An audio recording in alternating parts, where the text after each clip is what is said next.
Yo, what is up, guys? Mike Thomas, aka the Young Trishula here, and I'm back once again with Twitch chat. We are still live over at twitch.tv/TrishulaTTV. Come check us out. We have a lot of fun over there. And before we hop into the video, I need you guys to do two quick things. Just pause the video and go and like, comment, subscribe down below. Is very helpful for us, and our videos have been doing very well lately, and I have you guys to thank for that. So just keep doing what you guys are doing. I love you guys. Second thing is to remember that you can download the link to the Yu-Gi-Oh deck tracker by untap.gg for Yu-Gi-Oh Master Duel. Helps out a ton. It adds some great features into the game, like being able to import and export decks, share them with your friends, and also track your in-game statistics, which really helps you grow as a player. Really like that. Totally free, helps us out. Go do it. Cool. With that said, I've got something special for you guys today, and that is... I don't even know how to get into this. We queued into somebody on the Master Duel ladder, who I'm pretty sure is part of our community, during our super heavy Samurai to Master 1 climb that we're doing live on Twitch right now, and things started out pretty normal. They revealed Circular. They start doing, standard Mathmech combos, and then they ended on an Adventure Dragon Link board.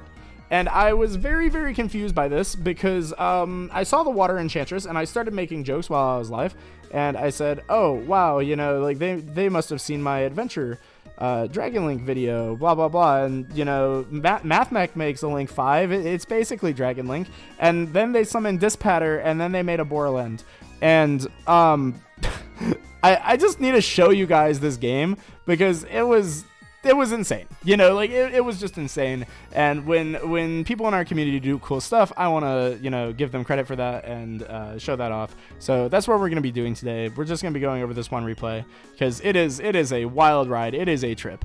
So let's just hop into this. God, it's just such a crazy replay, dude. I don't even have words, really, to be honest. Like this stuff was absolutely insane. So as you can see, we open pretty well into this, and they start with Lubellion, and it's like, oh cool, Dragon Link.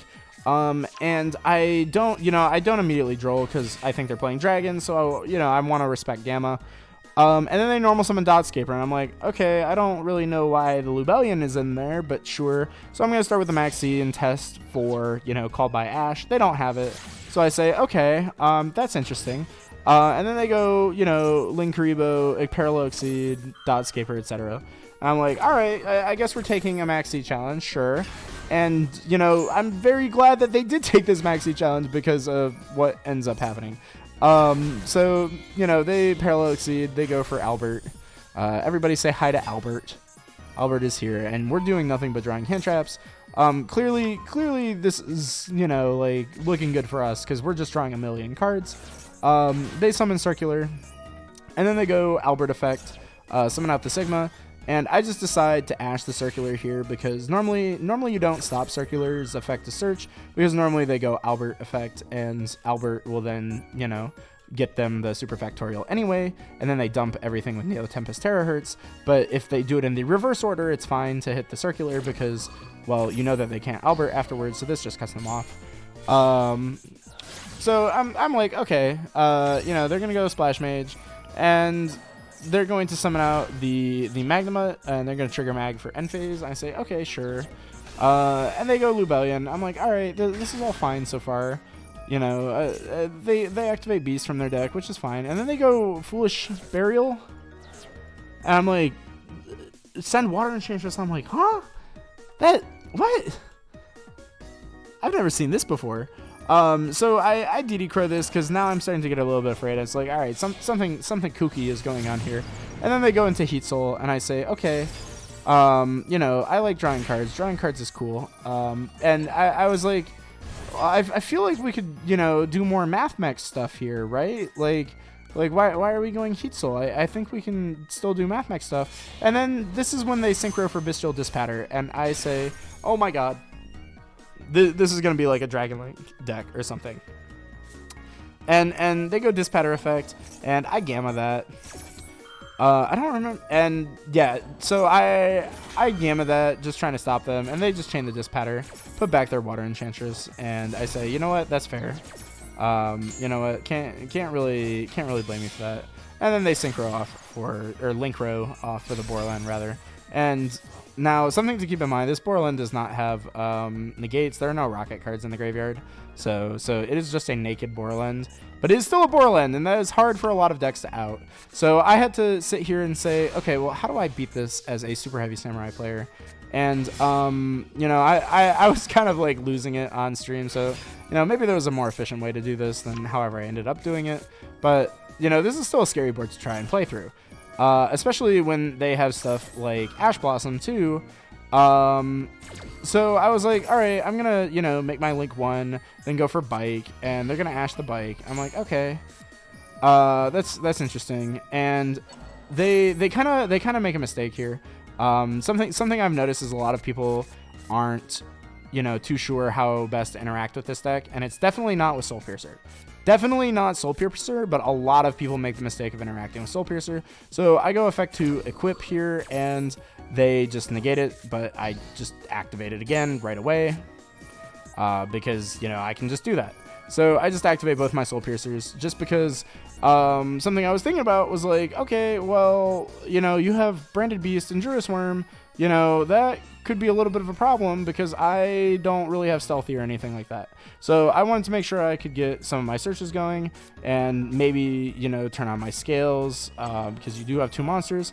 And then, you know, they make kind of a smart play playing around scales, and they pop my Scarecrow. So like I went Scarecrow effect to Reborn, they pop it, and you know, that's oh no, I'm sorry, I went Regulus effect and I summon out the Regulus. Now I made a noopsie poopsie here. I put the Soul Piercer in the Pendulum Scale column, and I saw that on stream and I was like, oh no, I'm so stupid, why did I do that? So now I can't search Wakaushi, and that matters a little bit, maybe a little bit less than you might think though. It's still goofy. I probably shouldn't have done that. But I'm going to just, you know, summon out my my Stealthy and then tribute it off with the Soul Peacemaker for the Wagon, and I'm going to summon Soul Gaia Booster. If you're not sure why I didn't search with the Soul Gaia or with the Wagon, it's because I'm out of targets. I have no targets left, so I end up just making Baguska and going Battle Phase, crashing it, and also crashing the Regulus just so I have it off of the board. And I'm going to go Soul Piercer effect to search. So really the mistake here is that I had to crash my Regulus, but I wanted to play around the Druid's Worm in his hand because I really didn't want to leave myself open to Branded Beast plus Druid's Worm, and you know, I think that's fair. So I end up scaling Wakaushi, and I Pendulum Summon 3, and I go for my Ancient Gear Ballista, and here I'm just, you know, gonna try and set up as much as I can, because I know I'm gonna make a Zeus, right? I know the Zeus is coming, but because I know the Zeus is coming, I don't want to, like, I want to be able to make sure I can recycle my resources, because most of my resources are now engraved. Right, you know, all of our 1-ofs are engraved, our Soul Gaia Boosters engraved, all of our Soul Piercers are engraved, our Stealthy's engraved, our Link 1 is engraved. You know, I want to be able to recycle these, so that's why I'm setting this up. They go Druid's Worm, they target their own monster, and I think that was a mistake because I think I do have the Gamma engraved. Yeah, I have a Gamma engraved here, which they put there when they popped it with their guy. So that's kind of a misplay on their part, kind of a unfortunate misplay for them because, you know, ideally they don't want to eat a Zeus twice, but it happens. So I summon out the Tunneler, and I just, you know, just clear the board, get rid of everything, and I just pass and pitch my hand. And the reason I just hard pass here and I don't use the Tunneler to try and draw stuff is because I know I'm going to have to pitch my hand anyway because of hand size. So I just want to have this for next turn. They summon the Druid's Worm, and they get rid of my driver, and then they summon out their Rebellion, which I say, you know what, that's fine. They're going to go Drew Swarm effect to get rid of the Zeus, and I say I'll take that trade, and we will just clear the Lubellion. And, you know, now I'm a little worried because I don't know what the card in their hand is. You know, I know that they're clearly playing Dragon Link stuff, so as far as I know, they could have top decked a Tracer, and then I would have exploded, right? Because I just, you know, I just blew my out to Borland here, so, you know, normal summon Tracer would have actually just killed me. But thankfully, all they do is summon back Sigma, and they just punch me and pass. And I'm very, very grateful that they didn't top deck a Rocket or something, because I would not have been able to out a second Borland. I could out the first one, not the second. So I go Effective Tunneler here, and I put back our Regulus and a bunch of other cards. They go for Max C, and we just Ash that, you know, like we have the Ash in the back, so we're totally fine. And that's going to resolve, so we can just fast forward through the Chain Link or something. And then, yeah, we're, you know, we draw Wakaushi Maxi, but it's not like it mattered. We already have the Wakaushi. So I'm going to just go ahead and now search the Soul Piercer, because we did put it back with Tunneler. I'm going to go for Scarecrow, and, you know, now we just win. I think they end up just playing it out. I think they just wait, so I'll just show you guys the lethal. I think we can fast forward, though, at this point. You know, we go for our Excel, standard stuff. I trigger my search, we scale the Wakaushi, we make a Baron. Not that they have any interruptions. Soul Peacemaker, gonna go for the scales that we shuffled back as well. So we're just looping the whole combo. This is something that if you are learning a Super Heavy Samurai and you do want to like pick the deck up, this is something the deck's really, really good at, is that it just, you know, it just can do the whole thing again the next turn. You know, you thought you beat it the first time, well, no, they just do it again. And because we cycled back the Regulus, I searched that again too. I just make my Savage, I summon Regulus, and at this point it's just like, I'm gonna stop BMing you, because you're, you know, you're from our community. I'm just gonna swing, just punch with the 3 negates, and that's gonna be the game. So this was really cool. This was just kind of a fun replay I want to show you guys off, because this I was just completely jump scared by my opponent going for Circular and then summoning Borland on me, and trying to go for Borland plus the adventure stuff plus Dispatter, which frankly I don't even know if I could beat that.